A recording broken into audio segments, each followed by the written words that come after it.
Saludos mi gente, Dios bendiga. Bueno, otro día más, ¿verdad? De la cuarta semana. Bueno, entonces en el día de hoy estuvimos hablando de lo que es la congregación o las reuniones, ¿verdad? Hoy vamos a seguir más o menos con este tema. Y el tema que le tengo en el día de hoy es la asamblea de los llamados. Mi nombre es Robert Guerrero. Aquí con una enseñanza que estamos tratando de dar para las personas que son nuevos creyentes, ¿verdad? O para el que quiere tener un poco de conocimiento de la palabra. Esto es para 24/7 siguiendo a Jesús, ¿verdad? Y le voy a dar una primicia. Ya eso va a ser para el próximo lunes porque estamos trabajando fuerte para darle más herramientas para que estén conectados a nuestro Señor Jesucristo. Entonces la base bíblica que vamos a estar viendo es el Éxodo capítulo 5 versículo 1. Espero que tenga tu hoja, ¿verdad? Lápiz y papel, como yo digo, y tu Biblia. Éxodo capítulo 5 versículo 1 y 1 Corintios capítulo 14 versículo 26. Entonces la palabra de Dios será en nombre del Padre, del Hijo y del Espíritu Santo.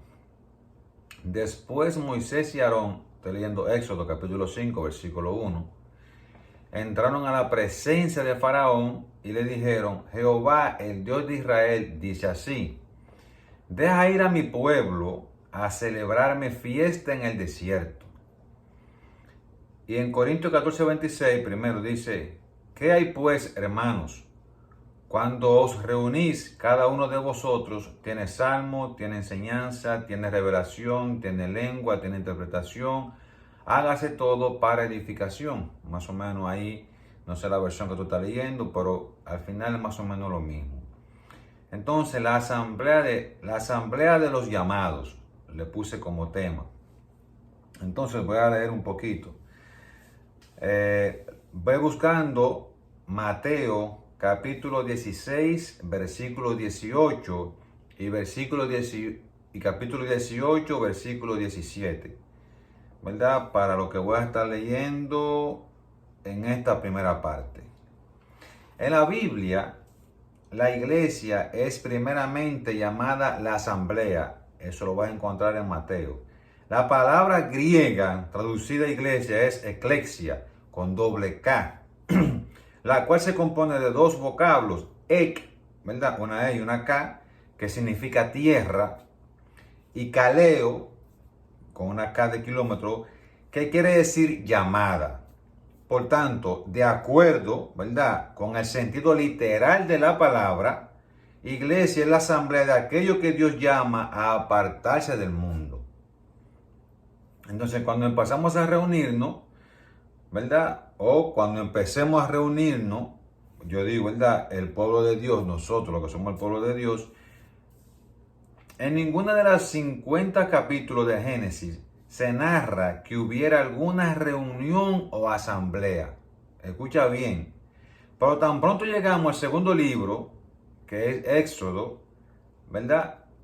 La Biblia, allí vemos que el pueblo de Dios se reúne. En Éxodo, cuando fue introducida la salvación de Dios, de inmediato surgió la necesidad que se reuniera el pueblo de Dios. Entonces, una fiesta para el Señor. Te estoy hablando de la asamblea. Es como seguir el tema de las reuniones, ¿verdad? La terminología usada en Éxodo, en la terminología nos encontramos la palabra asamblea. Sin embargo, cuando Dios llamó a Moisés y lo envió a Egipto a liberar a los hijos de Israel, él habló de esta manera. Por eso te dije en el capítulo 5. Después de Moisés y Aarón, estoy repitiendo, entraron a la presencia de Faraón y le dijeron: Jehová, el Dios de Israel, dice así: deja ir a mi pueblo a celebrar fiesta en el desierto. Mi pueblo es una entidad colectiva. Fíjate bien, ¿verdad? Mi pueblo es una entidad colectiva. Moisés debía decirle a Faraón que dejara ir al pueblo de Dios a celebrar, ¿qué? Una fiesta. Tenemos que comprender que el pensamiento de asamblea, el concepto de reunión, está implícito en la palabra fiesta. Entonces, te voy a poner un ejemplo. Cuando tú vas a una fiesta, o una boda, ¿qué es lo que hay? Es un ring, ¿qué es lo que hay? Dicen, hay un banquete. Cuando tú oyes eso en tu cabeza, un banquete, hay muchos platos diferentes, porque eso se trata de un banquete, muchos platos que sean diferentes. No es solamente arroz, ya no puede haber arroz blanco, moro guandule, habichuela negra, de maíz, ¿verdad? Que hay canelones, que hay patelones, etcétera, etcétera, etcétera. Así tengo el ejemplo más o menos aquí. Un rico banquete no se compone de un solo platillo, ¿verdad? Es lo que te quiero dejar dicho. Entre más platillos, más variedad de comida, es más rica la fiesta, ¿verdad? Porque se va a comer más. Entonces, así mismo, debe de ser así, ¿verdad? Que cada santo debe de traer su platillo, ¿verdad? Diferente. Entonces, nuestras reuniones deben ser verdaderas fiestas, tanto para Dios como para el hombre, ¿verdad? Entonces, reunirse en mutualidad puede compararse a la fiesta de los tabernáculos, que se celebra en tiempos, que se celebró en tiempos antiguos, ¿verdad? Entonces,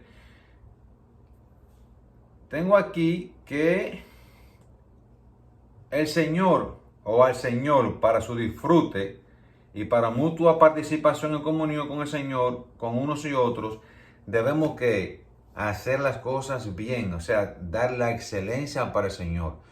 En esos tiempos, la cosecha que ellos como que hacían una cosecha, y lo mejor de esa cosecha era lo que se utilizaba para la fiesta que hacían, para la fiesta de los tabernáculos, ¿verdad? Entonces, la buena tierra, ¿qué es lo que hace? Tipifica a quién, a Cristo.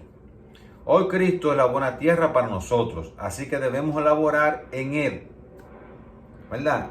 Hacerlo mejor, laborar o cosecharnos para Él, ¿verdad? La lluvia, el calor del sol, el aire y el suelo, ¿verdad? Todo proviene de ¿qué? De la gracia de Dios.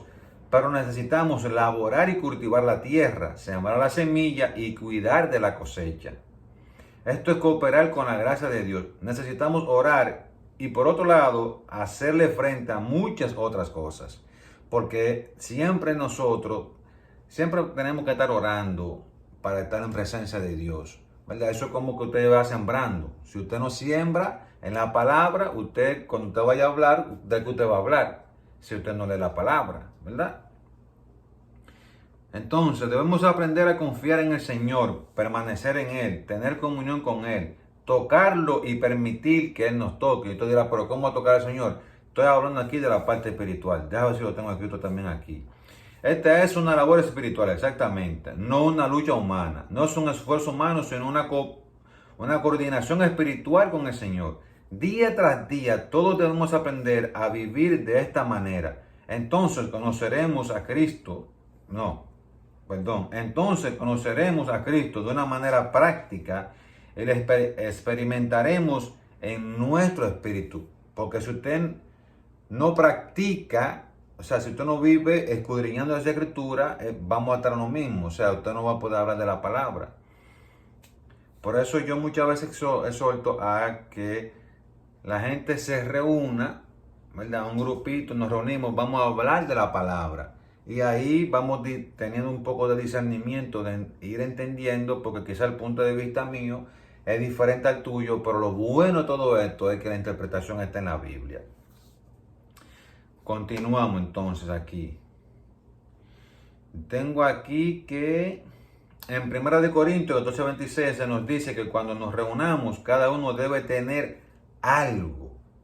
Ve la importancia, porque eso es cuando tú te reúnes, es como tú comienzas a temblar también, a buscar la palabra y lo debates y la confrontación de una manera elegante, el arte de confrontar, como yo digo, te va a ayudar mucho a entender más la palabra cuando tú estás con gente que están conectados a la palabra. Por eso la importancia de tú congregarte y de que tu congregación tenga, por ejemplo, estudios bíblicos y tú participar de los estudios bíblicos.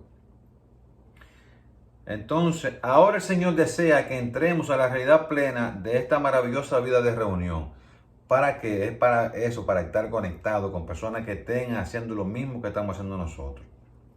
Entonces, ya para concluir, Filipenses capítulo 1, versículo 21. La meta de la reunión. ¿Cuál es la meta? O sea, ¿por qué tenemos que reunirnos? ¿Cuál es la razón de reunirnos tanto? Tú dirás, ¿por qué toda la semana? ¿Por qué hasta 2 o 3 veces a la semana? No sé cómo es su tiempo. Pero ¿cuál es la meta de reunirse? Pregúntate y yo te lo voy a decir. La meta de nuestras reuniones es exhibir a Cristo. La reunión cristiana es una exhibición de la vida cristiana diaria. La vida cristiana diaria es simplemente Cristo. Pablo dijo, me gusta escribir, qué problema tengo. Pablo dijo, porque para mí el vivir es Cristo. Por eso le dije, vaya al libro de Filipenses, capítulo 1. Cristo debe ser nuestro diario y nuestra reunión es una exhibición o una presentación de que de nuestra vida diaria. Como dice Pablo, para mí el vivir es Cristo. Así también debemos de ser nosotros. Y cuando, por ejemplo, todo lo que oremos, hablemos o cantemos, debe tener a Cristo como centro. Mi gente, lo dejo hasta aquí. Acuérdate de dejarnos un comentario, dejarnos un like. Y si tú crees que esto puede edificar a otra persona, si te edificó a ti, compártelo también. Voy a hacer todo un buen día. Lo estoy corriendo tarde, ¿verdad? Porque me estoy levantando muy temprano. Pero ya a partir de mañana, ya vengo otra vez subiéndolo a las 3 de la tarde. Porque me gusta a una misma hora. Dios bendiga. Bye bye.